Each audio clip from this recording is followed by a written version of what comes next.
guys. I finally broke down and decided to do a Holzforma build. This is exactly what the box looked like when I got it. It's I don't know.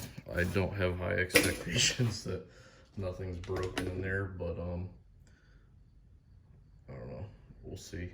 I wanted to do a regular 372 Husky, but I don't know. I find more enjoyment out of building saws from nothing or stuff that's neglected, and figured I'd take this on. So let's open this thing up and let's see how bad she really is.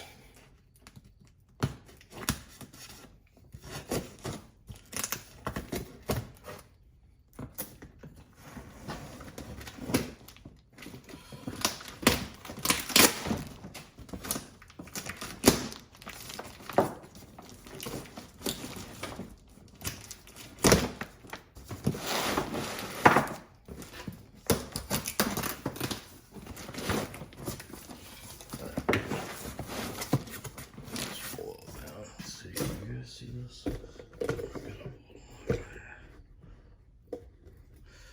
Alright, so let's see what we get out of the box first. So, first thing is we got the chain box with no chain in it.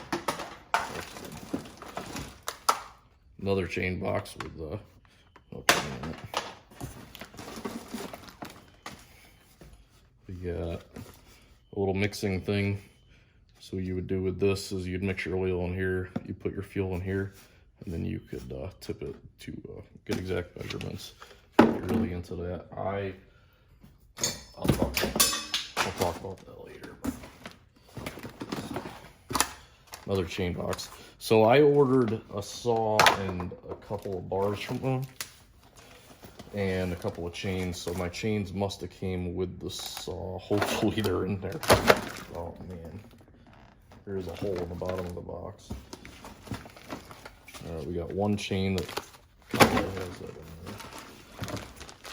Another chain, I'm gonna have to look at these to see what's what, because I ordered 6 chains.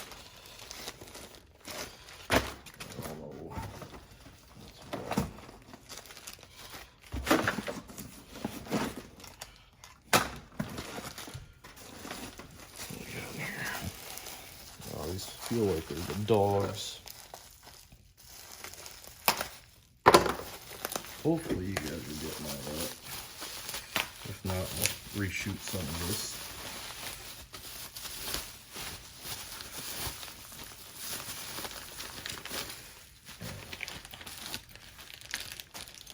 So here looks like we got a chain stopper and one of the dogs.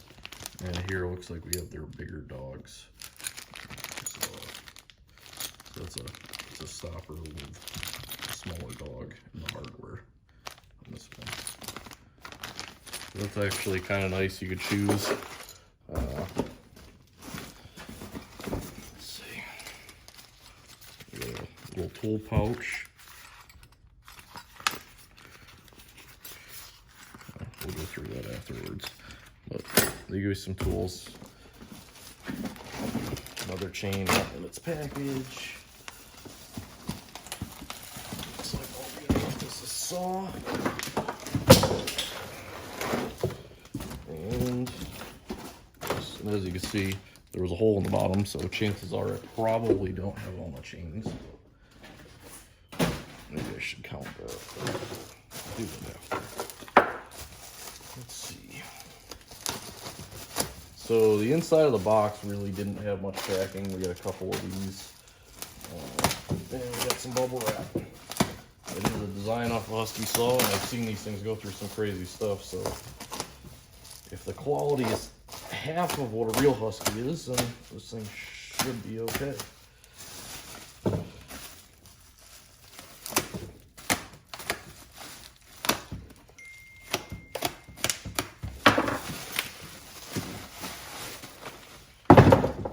There she is.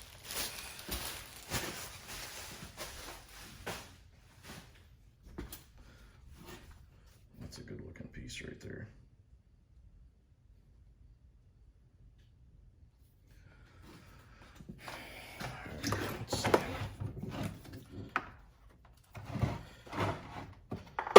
Do a quick once over inspection.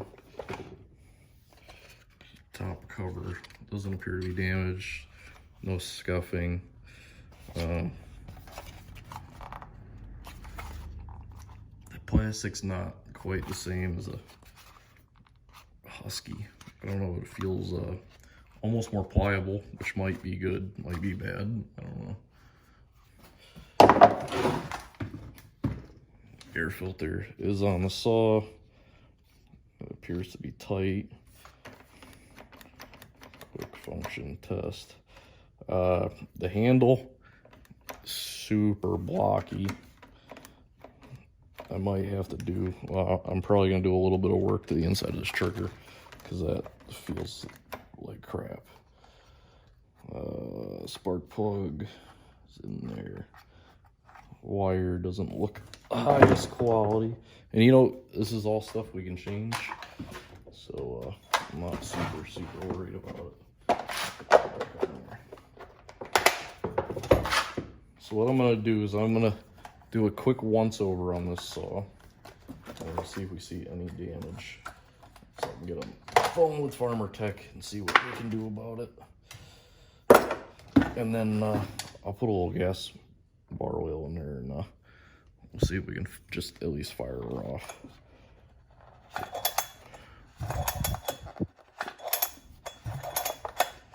She's got good compression. This is one thing.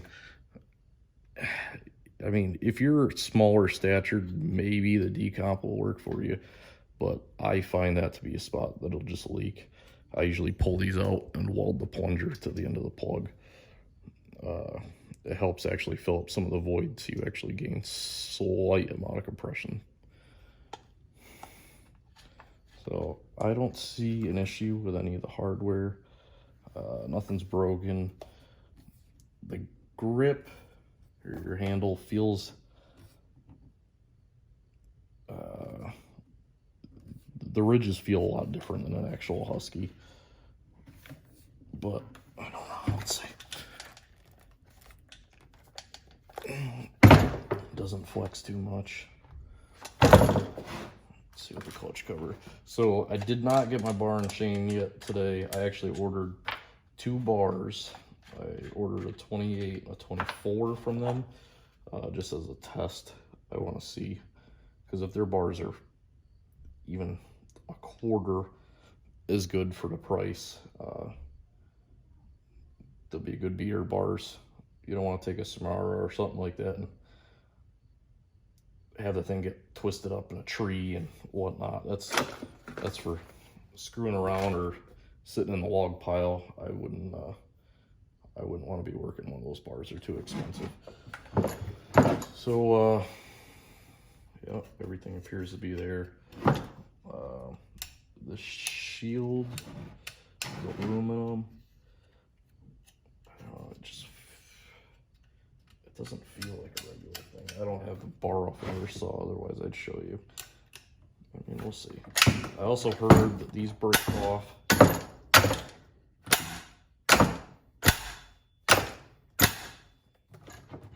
it held up to that. If it was gonna break right away, it was gonna break there. Yeah. So there's a 372xp. A little bit of bar oil and some fuel in there. Which brings me to my next point. I run this, and guys can argue, oh, you just run gas and oil and it's cheap. I cut a shit ton of wood, but I only do it for a short period of time. And then the saws sit for a while. And the last thing I want is that shit to go up the carb, eat the fuel lines, eat the diaphragm inside the carb. I run this stuff, and even not in my situation, your chainsaw should always be ready to go. You shouldn't even have to think about it. You should be able to get on that thing, go.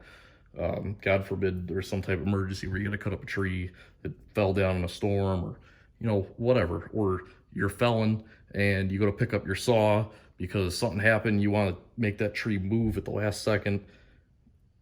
You know that saw is going to start every single time. So the extra money I spent here is money I don't have to spend here in the long run. That's the way I look at it.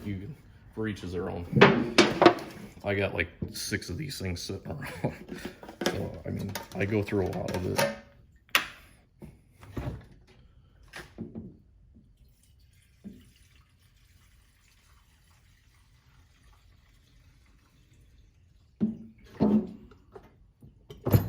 Oh, chainsaw if you haven't dumped gas all over it, right?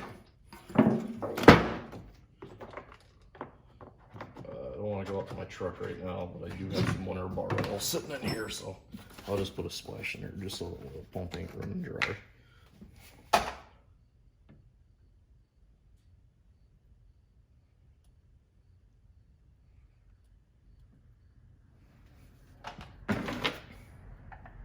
So I saw another video where a guy took one of these and he could not get the freaking thing to start. Oh, I already don't like that. There it goes. The grooves on these are fairly deep, so you can really grab it in case you ever grab the saw, especially steels. You grab one of those fucking things and that's over tightened. It's a freaking nightmare to try to get them loosened back up. Alright, well, we got our stop, which is over. That's on. That's choke. But anyways, guy could not get this thing started, and we're gonna see if that's with every one of these. You got to get the fuel pump working, the pulse pump, which is the diaphragm inside the carb. You got to get that, start pumping fuel through all the lines and stuff. It's gonna take a second, but we'll see.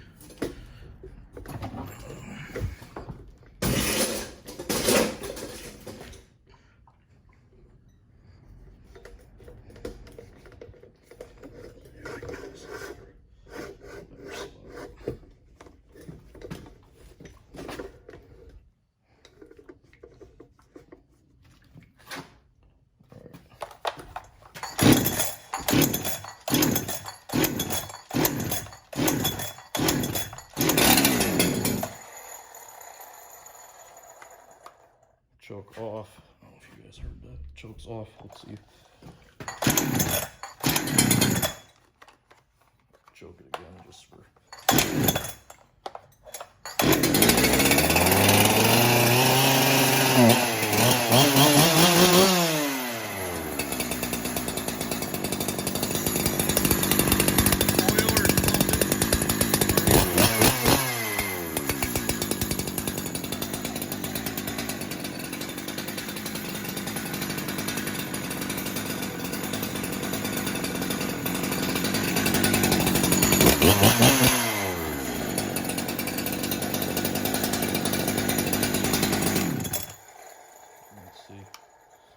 Try to restart it, no choke.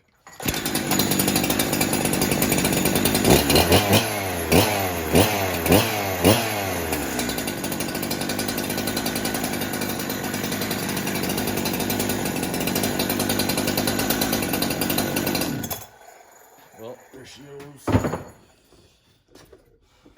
So, out of the box, and started her up. No issues there. I say overall from this thing coming all the way from China, it held up good. But I would expect that anyways, coming from its predecessor, which was just the most, in my opinion, one of the most versatile saws. You can cut big timber, you can cut small stuff. My stepfather used to lash one of these on his hip and use it as a climbing saw. So, I mean, you could use them for just about anything. One of these and the old Husky 55s, the ones that say air injected or not, I don't care what anybody says, they're different than the ones that say 55 Rancher on them. So you get one of these and one of those and you got a killer combo.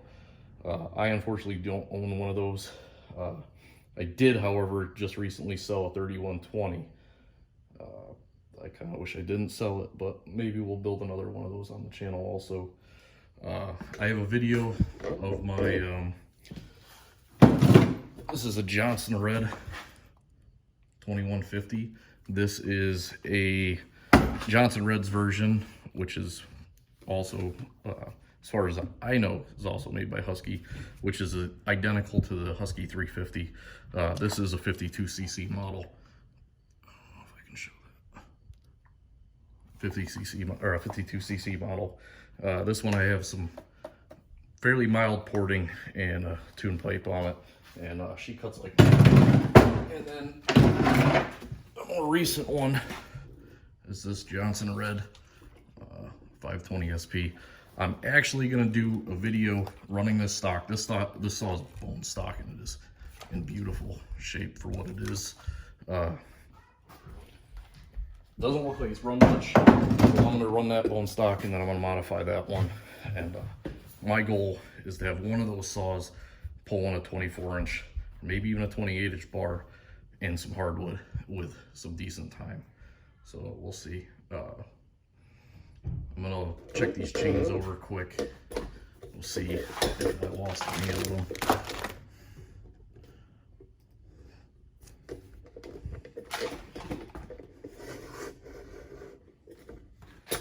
One, 2, 3, 4, 5, and 6. So all 6 chains made it somehow, even with the hole in the bottom of the box. So I'll show you guys what they gave me for tools anyways. So you get a small screwdriver, flathead, and the jets. Yeah, you'll obviously got your scrunch in here. Forget that. And Allen wrench, which looks like it's for most of the plastics. And a second one in this little bag. The black bag's probably gonna rip on you. You know, get a different bag or something bigger you can put your files in and whatnot. All right, well, that's it for today, guys. I'll see you later when I get my bars and stuff, and we'll go to the firewood pile and start cutting with this thing. And my goal in the end is buy one of these like this. It's ready to run. Take another cylinder, slightly higher, it'll end up being like a 75cc. Bring the compression up and port it and exhaust. And we'll look into the ignition. I don't know if this is unlimited or if this is limited to a certain RPM. I want this thing to be a screamer. If she comes apart, she comes apart, and we'll get more parts and keep going. Maybe we'll buy another one.